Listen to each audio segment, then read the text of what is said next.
Banyak yang memprediksi jika timnas Indonesia akan habis-habisan menghancurkan Laos di Piala AFF ini, namun nyatanya itu membuat bumerang tersendiri bagi asuhan Sintayong.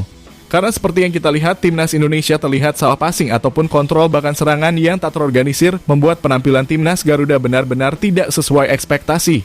Sebuah hal yang membuat Rafael Struijk merasa frustasi, bahkan juga Marcelino Ferdinand yang bermain buruk pada pertandingan semalam. Bahkan ia harus mendapatkan kartu merah dari sang pengadil lapangan. Dengan hasil imbang tersebut membuat semuanya pun tanpa yakin bagaimana level timnas kita jika dibandingkan dengan pemain diaspora yang memang jauh lebih bagus jika dilihat dari dasar passing, umpan akurat, kontrol bola yang baik, dan saling berkemistri meskipun tidak sempurna. Namun kenyataannya kita bisa membedakan. Di sisi lain, ada pemandangan yang menarik jika kita melihat sosok yang kita cintai yakni Bung Towel secara langsung melihat langsung pertandingan timnas Indonesia kontra Laos. Dan di dekat beliau juga ada Pak Erik yang datang langsung.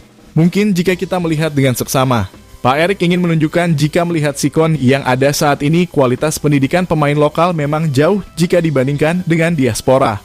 Ini bukan membanding-bandingkan ya. Mungkin dengan melihat langsung apa yang terjadi semalam Bung Towel Towel langsung oleh Pak Erik terhadap beberapa kontroversial yang ia lontarkan kepada publik mengenai timnas Indonesia. Tanpa berlama-lama, mari kita bahas.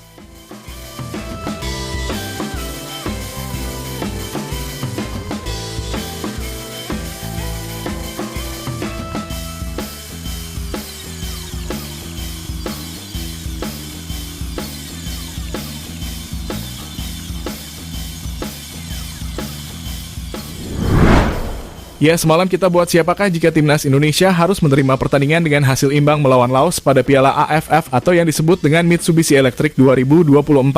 Meskipun bisa dibilang sangat merugikan, namun sejatinya ini adalah kesempatan emas timnas Indonesia untuk mendulang kemenangan plus banyak gol ketika melawan Laos, apalagi bermain di kandang sendiri.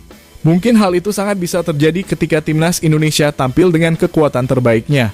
Namun jatuhnya setelah timnas U22 yang diturunkan tidak sesuai ekspektasi. Dan gol-gol yang terjadi ke gawang Laos murni dari kesalahan para pemain Laos sehingga timnas Indonesia bisa memaksimalkan gol tersebut. Selain itu kita lihat juga di lini tengah timnas Indonesia yang minim kontribusi ke penyerang. Tidak adanya gendang berkualitas benar-benar membuat timnas Indonesia mati kutu. Sehingga Rafael Struijk sampai merasa frustasi semalam. Dan ia pun tak segan untuk melakukan shoot dari jarak jauh ke gawang tim Laos. Dan inilah konsekuensi yang harus dibayar karena telah tampil dengan tim U22 yang masih bisa dikatakan harus membenahi kualitas dasar, yakni passing yang benar.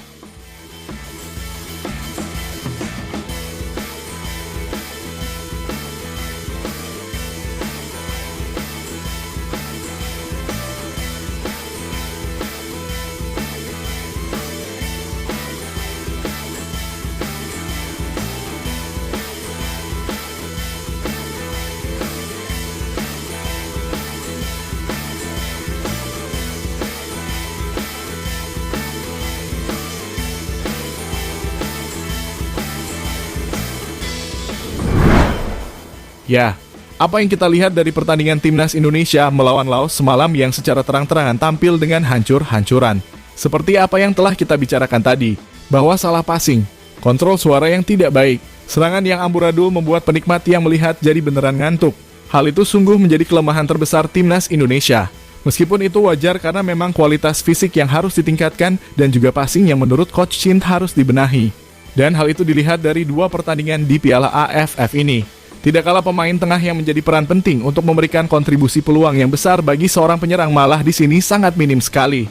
Hal itu juga terlihat dengan cara Marcelino harus turun ke bawah membantu pertahanan dan harus segera maju ke depan dan hal itu membuat Marcelino terlihat kecapean karena harus mondar-mandir begitu. Dan sampai pada akhirnya ia harus terkena kartu merah karena khilafnya melanggar pemain Laos yang bisa jadi Marcel sangat kesal karena tidak kurangnya yakin istri di telinga tengah.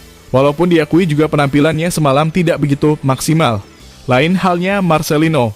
Lain juga dengan halnya Rafael Struijk. Terlihat nampak jelas di laut wajahnya ketika ia menahan frustasi yang mendalam. Karena banyak passing yang tidak nyampe ke dia.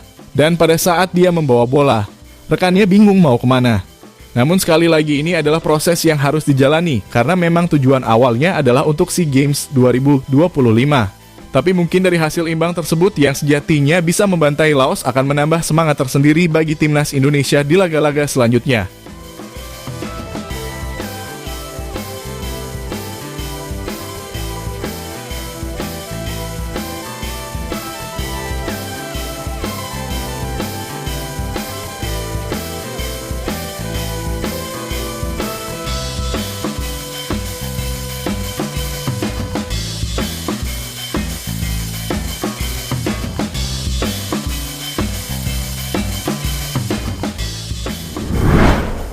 Ya, pada pertandingan semalam terdapat juga pemandangan menarik ketika Bung Towel tampak hadir langsung di stadion dan terlihat bersama Pak Erik. Dan mungkin saja Pak Erik bisa menyentil Bung Towel sembari mengatakan, "Tahu kan bedanya?" Namun bukan karena apa-apa. Dalam beberapa akhir ini sering sekali Bung Towel membuat kontroversi dengan statementnya. Dan dari itu sepertinya ia harus sadar bahwa memang kualitas pemain lokal kita bahkan untuk melawan Laos yang sama-sama menurunkan tim muda masih dirasa kelabakan. Bukan membeda-bedakan. Namun ini memang kenyataan. Seperti pemain gelandang kita yang semuanya kacau dengan passing yang tak jelas. Beberapa pemain gelandang timnas Indonesia sering sekali salah umpan. Dan hal itu pun berbeda jika dibandingkan dengan Ivar adalah Maut. Di mana Ivar Jenner ini meskipun bermain di kasta kedua Liga Belanda di Eropa, tetapi tidak kalah bersaing dengan liga terbaik di Asia. Hal itu memang membuktikan bahwa didikan kualitas Eropa jauh jika dibandingkan dengan didikan kualitas Asia. Intinya para pemain yang ada saat ini harus bekerja keras jika ingin tembus ke timnas senior. Memang tim ini diproyeksi untuk SEA Games 2025. Namun Coach Shin juga ingin tahu seberapa bagus kualitas para pemain muda. Dan hal itu terlihat pada 2 laga timnas Indonesia ketika mencetak gol melalui lemparan jauh ke dalam dari arahan. Dan memanfaatkan kesalahan passing lawan sehingga gol pun tercipta. Dan itu artinya timnas Indonesia belum sama sekali menampilkan permainannya maksimal.